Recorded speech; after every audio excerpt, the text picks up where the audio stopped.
Right now, I'm enjoying some solitude.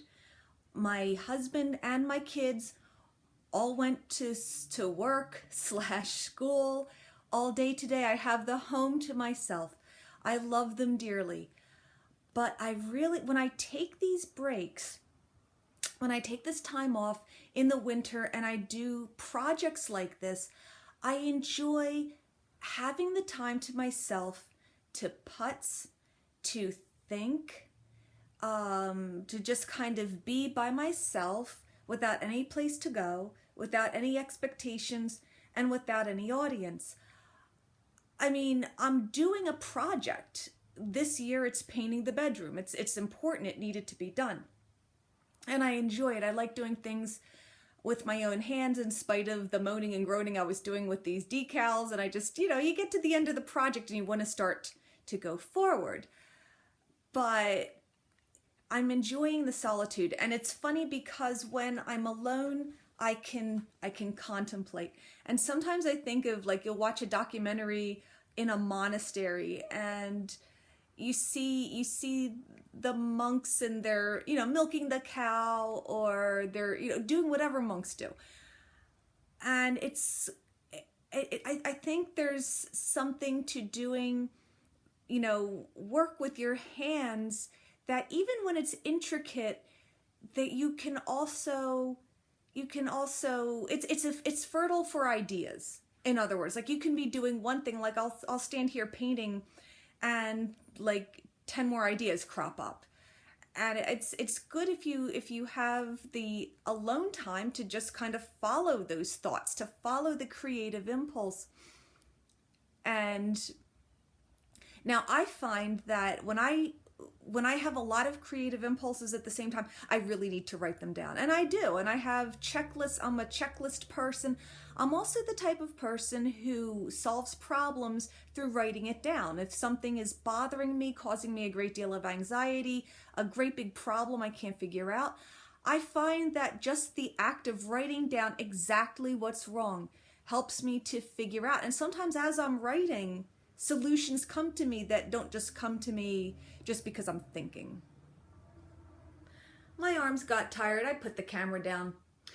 So now that I'm sitting in my solitude with my tea and all by myself like a monk, apparently, I did check I uploaded, basically finishing painting my room and the decal, and my thumbnail is, one of these days I'm going to actually learn how to use YouTube, because my thumbnail is pretty unfortunate.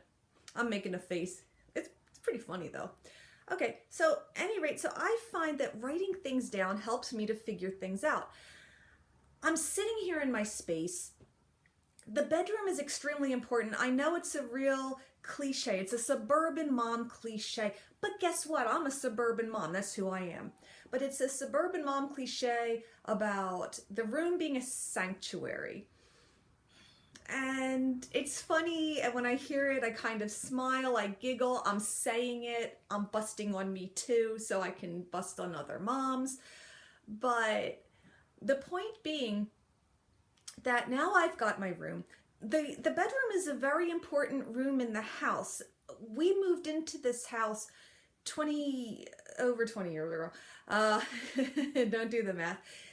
And ever since, I still remember to this day, the first night we spent in this room, we hadn't even put the furniture in the room yet. I was just so sick of the stupid apartment I had lived in for, I want to say, maybe 4 years. I'd have to sit down and do the math. That whole time is a blur, because I moved from my parents' house, moved into an apartment by myself for a year. My roommate moved in with me. She wound up being my maid of honor. And then when I got married, she moved out and my husband moved in. So I had been in that apartment. It had been my apartment through many upheavals of my life, but it had a happy ending. And I felt that this, owning the house, buying a house, that was the next step. That was like where real life would start. I felt like everything up till then was just kind of rehearsal. We were being treated for infertility at the time, and we wound up having a baby. We wound up getting pregnant right away after we moved here. So maybe it's a good luck house. I don't know. But this house has been through 3 babies. Just the upheaval that you have in your life. Parents pass away. You meet new people. You let go of some people. Just, the 20 years of living that you pack into 20 years. So this is like a fresh start. The reason we never decorated before was because with our big heavy furniture, it was going to be a production. That being said, one of my biggest regrets, and I thought of it at the time, we could have actually done this, but we didn't.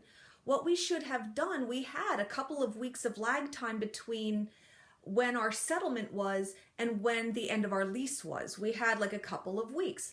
What we should have done, but we didn't, was rather than move in here right away, which was my idea because I couldn't stay in the apartment anymore, we should have taken our time. We should have painted all the rooms. We should have, done this and that, made it our own. We did not. For one thing, I was so anxious to get out of there. For the other thing, I think there was another thing, and now I've lost my train of thought, which is, something I do all the time. Mostly it was my eagerness to kind of get on with life. It was also the Christmas season, so there was that going on. It wasn't like it was a real great time. It was December. But if I had to live my life over again, that's one of the things I would do. The other thing was that the people before us, everything was painted white. White is neutral. White goes with everything. White is unoffensive. It's boring, but it's unoffensive. So we could live with the white, and we just kind of had this idea, well, when the spring comes and we'll start to paint, we'll do this and that. Well, I got pregnant, so no painting for me. And my husband and father-in-law painted the nursery, and that was fine. We painted a real nice, what was it? I think it was yellow, green. The first nursery was green. Painted a real nice green, very welcoming for the new baby. But then the baby was born, and we were still figuring out what my employment status was going to be. Long story short, it wound up being part-time, worked really well for many, many years, but we didn't know. We were also a little bit in straitened circumstances because we were trying to not, spend too much money, this and that. Paint's very cheap, but still, there was just like, basically life happened, and we didn't really paint our home probably, we didn't really paint our home in earnest until right before I found out I was pregnant with our 3rd child. So by this point, our oldest was 5 years old. So yeah, we went for 5 years with other people's paint job. I don't recommend it. The other thing is, but I had this idea, and also from watching the elderly people that I take care of at the retirement home, a lot of them, I see them downsizing. They move from a really big house and they try to cram everything into their apartment, into their independent living apartment. It doesn't work. They wind up looking like a hoarder. They're walking sideways. I have this fantasy that you get your new house, you paint it, and you only bring the things that you need. I'm not a big minimalist person, although I find the idea very attractive.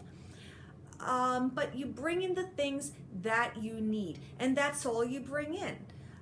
Whatever you don't need, if you had all sorts of time, I'm talking real fantasy here, whatever you didn't use in a year, you sell it at the yard sale, okay? Most people don't have a year to putz around, let's say a month.